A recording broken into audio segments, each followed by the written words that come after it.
මහණනි බුදුවරු දෙන්නෙක් ඉන්නවා. එක බුදු කෙනෙක් තමයි සම්මා සම්බුදුරජාණන් වහන්සේ. අනිත් බුදුරජාණන් වහන්සේ තමයි පච්චේක බුද්ධ. පසේ බුදුරජාණන් වහන්සේ. ඊළඟට රහතන් වහන්සේලා 109කට දානය දෙනවට වඩා එක පසේ බුදුරජාණන් වහන්සේ නමකට දානය පූජා කිරීම මහත්ඵල මානසංසයි. ඊළඟට තූපාරාහ පුජ්‍යල බුදුරජාණන් වහන්සේ වෙනුවෙන් ස්තූප හදන්න සුදුසුයි. පසේ බුදුරජාණන් වහන්සේලා උදෙසා ස්තූප හදන්න සුදුසුයි. රහතන් වහන්සේලා උදෙසා ස්තූප හදන්න සුදුසුයි. සක්විති රජවරුන් උදෙසා ස්තූප හදන්න සුදුසුයි. එතකොට මේවා ධර්මයේ තුල කතා වෙන කාරණා. ඉතින් ආනන්ද ස්වාමීන් වහන්සේ අහනවා භාග්‍යවතුන් වහන්සේගෙන් මේ පසේ බුදුරජාණන් වහන්සේලා කොහොමද බිහි වෙන්නේ?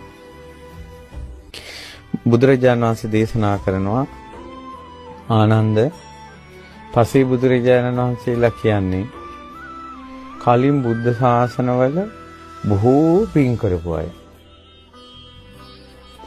ඊළඟට බලවත්ව ප්‍රතිපදාවේ හැසිරිච්ච අය. කථාදිකාරා. ගොඩාක් පින් කරලා ඒ වගේ කලින් බුද්ධ ශාසනවල බලවත්ව ප්‍රතිපදාවේ හැසිරෙනවා. හැබැයි මේ බුද්ධ ශාසනවල විමුක්තියටපත් වෙන්න බැරි වුණා. මඟඵල වලටපත් වෙන්න බැරි වුණා. ඉතින් මේ ධර්ම අවබෝධ කරගන්න බැරි සංවේගය ඒ පසේ බුදුරජාණන් වහන්සේලා ප්‍රතිපත්තියේ කලින් බුද්ධ ශාසනවල ප්‍රතිපත්තියේ හැසිරෙනකොට ධර්මය අවබෝධ කරගන්න බැරි වීමේ සංවේගය තිබුණා.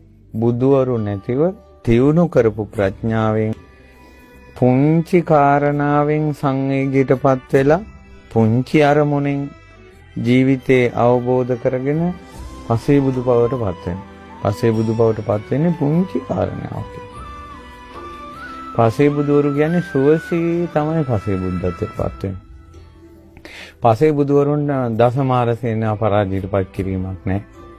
ඒ කියන්නේ අර යුද්ධ කිරිල්ල කෙලෙස් ක්ලේශ මාර පරාජය තියෙනවා. සව් කෙලෙසුන් නැසනවා. මායාවේ බන්ධනෙන් නිදහස් වෙනවා.